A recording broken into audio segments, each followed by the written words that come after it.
வணக்கம். நான் உங்கள் அன்பான சயின்டிஃபிக் வேதிக் அஸ்ட்ராலஜர் அஸ்ட்ரோலஜி பேசுகிறேன். நல்லது நினைப்போம், நல்லதே நடக்கும்.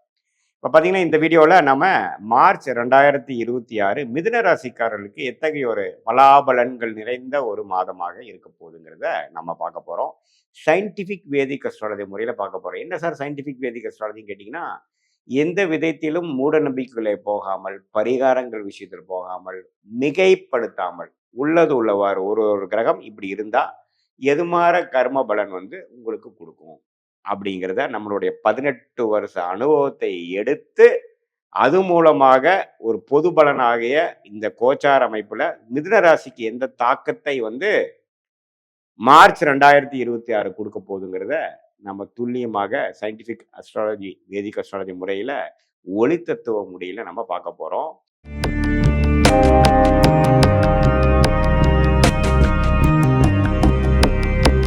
இப்ப பாருங்க, மிதுன ராசிக்கு 10ஆம் இடத்துல சனி இருக்கிறார், ராசிக்குள்ள குரு இருக்கிறார், ராகு வந்து 9ஆம் இடத்துல இருக்கிறார், கேது 3ஆம் இடத்துல இருக்கிறார். எல்லாத்துக்கும் தெரியும்.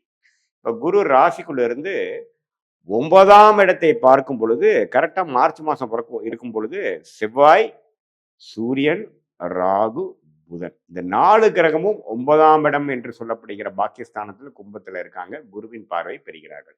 இது நல்ல ஒரு விசேஷம். இப்ப பாத்தீங்கன்னா, பிப்ரவரி மாதத்தோட முதல் 2 வாரம், முதல் வாரம், ஜனவரி மாதத்தோட கடைசி வாரத்துலலாம் மிதுன ராசிக்காரங்கள் பாத்தீங்கன்னா பயங்கரமான மன அழுத்தம். ஏன்னா உங்களோட 8ஆம் இடத்துல பாத்தீங்கன்னா செவ்வாய் இருந்தது, உங்களோட ராசி அதிபதி புதனே இருந்தது. ஆனா இப்போ பாருங்க, மார்ச் மாசம் ராசி அதிபதி ஆகிய புதனே பாருங்க 9ஆம் இடத்துல சுக்கிரனோட சேர்ந்திருக்கிறார், குருவின் பார்வை பெறுகிறார், செவ்வாயோட எந்த வித தாக்குதலும் எந்த வித ஒரு அமைப்பும் இல்லாமல் பிரிஞ்சிருக்கிறார்.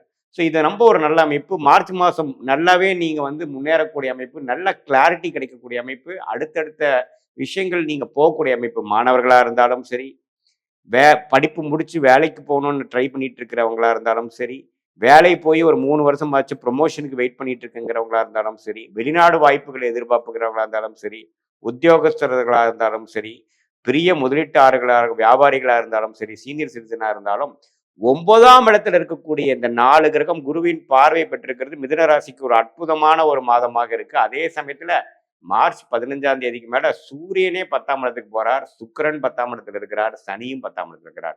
ஸோ இது ரொம்ப நல்லது. என்ன சூரியன் சனியும் பக்கத்துல வரும்பொழுது கொஞ்சம் டிஸ்டர்பன்ஸ் இருக்கும். பட் இருந்தாலும் புதன், உங்களோட ராசி அதிபதி ஆகிய புதன் வந்து கும்பத்துல ரொம்ப நல்ல அமைப்புல மாதம் முழுவதும் இருக்கிறனால எந்த வித மாற்றமும் இல்லாமல், சுக்கிரன் மட்டும்தான் மீனத்திலிருந்து மேஷத்துக்கு போறார், சூரியன் வந்து கும்பத்திலிருந்து மீனத்துக்கு போறார். மற்றபடி புதன் பார்த்தீங்கன்னா குருவின் பார்வை முழுசா பெறக்கூடிய அமைப்பாக இருப்பதனால நல்ல ஒரு அமைப்பு.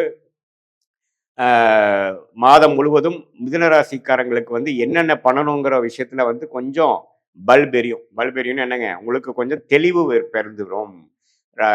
ஜனவரி மாதம், பிப்ரவரி மாதம் பட்ட கஷ்டங்கள் நின்று இப்போ ஓரளவுக்கு எப்படி மீண்டு வரணும், எப்படி போய் நம்ம ஜெயிக்க முடியும், எப்படி ஒரு சில விஷயங்கள் காரியங்கள் நடத்திக்க முடியும், நம்ம சிக்கல்ல நாம வந்து எப்படி வெளியில வர முடியுங்கிற ஒரு நல்ல ஒரு வழியை கொடுக்கக்கூடிய, வெளிச்சத்தை கொடுக்கக்கூடிய, குருவின் பார்வை பெறக்கூடிய ராசி அதிபதியாக புதன் இருப்பதனால நல்லா இருக்கு. அது ராகுவோட சேரும்போது சில பிரம்மாண்டங்கள் நடக்கும், சில எதிர்பாராத சில ஒரு முன்னேற்றங்கள், லாபங்கள்லாம் பெறக்கூடிய அமைப்புகள் இருக்கு. ராஜ யோகாதிபதியாகிய சுக்கிரனே பார்த்தீங்கன்னா இப்போ மீனத்திலே உச்சம் பெருந்து மாதம் முழுவதும் இருந்து மாச கடைசி 11ஆம் இடத்துக்கு போகுது. எப்பவுமே ராஜோகாதிபதியாகிய சனியும் 10ஆம் இடத்துல, ராஜோகாதிபதியாகிய சுக்கிரனும் 10ஆம் இடத்துல. அப்படி இருக்கும் பொழுது 2 ராஜோகாதிபதிகள் மிதுன ராசிக்கு 10ஆம் இடத்துல இருந்து மீதி 4 கிரகங்கள் 9ஆம் இடத்திலிருந்து குருவின் பார்வை பெறும் பொழுது நல்ல முன்னேற்றங்கள். இதுவரை நீங்கள் செய்த தவறுகளை திருத்திக் கொண்டு அடுத்தடுத்த வாழ்க்கையில நீங்கள் ஜெயம் கொள்ளுவதற்கு, ஜெயிப்பதற்கு, வெற்றி பெறுவதற்கு வேணுங்கிற உத்வேகமான சில விஷயங்கள் நடக்கக்கூடிய அமைப்பு இருக்கு. என்னதான் நாம ட்ரை பண்ணாலும் எல்லாம் நடந்தாதானே உண்டுங்க, இல்லையா? நம்ம கையில என்ன இருக்கு? ஸோ அப்படிங்கிறப்ப நமக்கு வேணுங்கிற பார்ட்னர்ஷிப், நமக்கு வேணுங்கிற கான்டாக்ட்ஸ், நமக்கு வேணுங்கிற சில தொடர்புகள் மூலமாக சில விஷயங்கள் நடக்கிறது. கரெக்டான டைம்ல ஒன்று கிடைச்சதுங்க எனக்கு. வேலையா இருக்கட்டும், தொழிலா இருக்கட்டும், ஆப்பர்ச்சுனிட்டியா இருக்கட்டும், படிப்பு விஷயமா இருக்கட்டும், அட்மிஷனா இருக்கட்டும், எல்லாமே கொஞ்சம் கனெக்ட் ஆச்சுங்க எனக்கு. ஏன்னா ராசி அதிபதி பார்த்தீங்கன்னா செவ்வாயால் பாதிப்புல பிப்ரவரி மாதம் முதல் வாரம் 2வது வாரம்லாம் இருந்து ஜனவரி மாதம் கடைசி வாரம்லாம் இருந்து நம்ம பாதிக்கப்பட்ட மிதுன ராசிக்காரர்கள் இப்போ நிம்மதி பெருமூச்சு பெறக்கூடிய ஒரு அற்புதமான ஒரு ஒரு மாதமாக மிதுன ராசிக்காரர்களுக்கு மார்ச் 2026 இருக்குதுங்க. இந்த மாதத்தை வந்து கொஞ்சம் யூஸ் பண்ணி நீங்கள் போட்ட சிக்கல்ல இருந்து சில விஷயங்கள்ல வெளியில வரக்கூடிய வாய்ப்புகள் உண்டு. இதை கரெக்டா நீங்க யூஸ் பண்ணிக்கணும். இது பொதுவான பலனே தவிர உங்களுடைய ஜென்ம ஜாதகம் பிறந்த தேதி, பிறந்த நேரம், ஊரை வைத்து நீங்க எது மாதிரி டைம்ல பிறந்திருக்கீங்க, உங்க ஜாதகம் எப்படி இருக்கு, உங்க லக்னம் என்ன, நீங்க ராசி வந்து மிதுன ராசி, நீங்க வந்து மிருகஷீட நட்சத்திரமாக இருக்கலாம், திருவாதிரை நட்சத்திரமாக இருக்கலாம், புனர்பூச நட்சத்திரமாக இருக்கலாம்.